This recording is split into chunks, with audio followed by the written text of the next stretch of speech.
আসসালামু আলাইকুম। প্রথমেই জানাবো আমাদের হাতে থাকা সর্বশেষ আপডেট ও গুরুত্বপূর্ণ সংবাদগুলোর শিরোনাম। প্রথমেই থাকছে বাংলাদেশের মানুষদেরকে পানিতে ডুবিয়ে মারার জন্য শেখ হাসিনার সঙ্গে গভীর ষড়যন্ত্রে ভারত।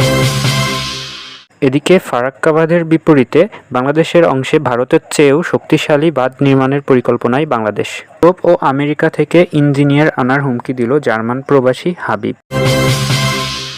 এদিকে বাঁধ খুলে দেওয়ার প্রতিবাদে ছাত্র আন্দোলন, ভারতকে দিল কঠিন হুঁশিয়ারি। এত সময় শুনছিলেন আমাদের হাতে পাওয়া সর্বশেষ সংবাদের শিরোনাম। এবার শুনবেন বিস্তারিত। তার আগে অনুরোধ করব ভিডিওটিতে একটি লাইক দিন ও কমেন্টে জানিয়ে দিন আপনার মূল্যবান মতামত। তবে কি শেখ হাসিনার হয়ে বাংলাদেশের সাথে প্রতিশোধ নেওয়া শুরু করলো ভারত? বাংলাদেশকে বন্যার পানিতে ভাসাতে দীর্ঘ ৩১ বছর পরে ত্রিপুরার ডুমুর সুইচ গেট খুলে দিল ভারত।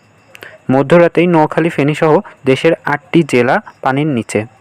কোনো প্রকার পূর্ব সতর্কতা ছাড়াই হঠাৎই রাতে সবগুলো গেট খুলে দিল ভারত, যার ফলে ঘুমন্ত নোয়াখালী আর ফেনীবাসী কিছু বুঝে ওঠার আগেই তাদের ঘরবাড়ি তলিয়ে যায় পানির নিচে। সৃষ্টি হয় এক অজানা আতঙ্ক। মধ্যরাতে হঠাৎই ভাসতে থাকে ওই এলাকার মানুষ। সময় যত বাড়ছে পানির গতি এবং উচ্চতা ততই বাড়ছে। ঘরবাড়ি, গবাদি পশু সব কিছু তলিয়ে যাচ্ছে পানির নিচে। কয়েক লক্ষ কোটি টাকার ক্ষয়ক্ষতির আশঙ্কা বিশ্লেষকরা।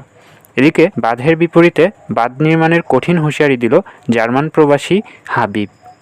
তিনি জানিয়েছেন, প্রয়োজনে ইউরোপ বা আমেরিকা থেকে ইঞ্জিনিয়ার এনে ভারতের বিপরীতে বাংলাদেশের অংশে কঠিন ও শক্তিশালী বাঁধ নির্মাণ করা হবে। তিনি বলেছেন, আমরা এখন নতুন করে স্বাধীনতা অর্জন করেছি, আর এই স্বাধীনতা রক্ষায় প্রয়োজনীয় সকল পদক্ষেপ গ্রহণ করা হবে। এক চুলও ছাড় দেওয়া হবে না ভারতকে। অন্যদিকে ভারতকে উচিত শিক্ষা দেওয়ার জন্য সারা দেশে আবারও আন্দোলনের সিদ্ধান্ত নিয়েছে ছাত্ররা। ভারতের বাঁধ খুলে দেওয়ায় বাংলাদেশে যে বন্যা পরিস্থিতি সৃষ্টি হয়েছে তার প্রতিবাদ জানিয়ে মহাসড়ক অবরোধ করে বিক্ষোভকারীরা। রাজশাহী বিশ্ববিদ্যালয়ের শিক্ষার্থীরা বুধবার দিবাগত রাতে তারা এই বিক্ষোভ করেন। শিক্ষার্থীরা বলেছেন, ভারতের যে অংশে তারা বাঁধ নির্মাণ করে দীর্ঘদিন ধরে বাংলাদেশের কৃত্রিম সংকট সৃষ্টি করে আসছে, ফলে দেশের অধিকাংশ সময় নদীগুলো পানিশূন্য থাকে। এটা শুধুমাত্র তাদের রাজনৈতিক উদ্দেশ্যেই করছে তা ভারত। বাংলাদেশ আর চুপ করে বসে থাকবে না, বাংলাদেশ এর কঠিন জবাব দিবে। তারা বলেছেন, অভিন্ন সকল নদীতে ভারতের দেওয়া সকল বাঁধ ভেঙে না ফেলা পর্যন্ত ভারতের হাই কমিশন ঘেরাও করে রাখতে হবে। শুধু তাই নয়, বাংলাদেশে অবস্থান করা সকল উচ্চবর্গীয় ভারত নাগরিকদেরও অবরুদ্ধ করে রাখতে হবে।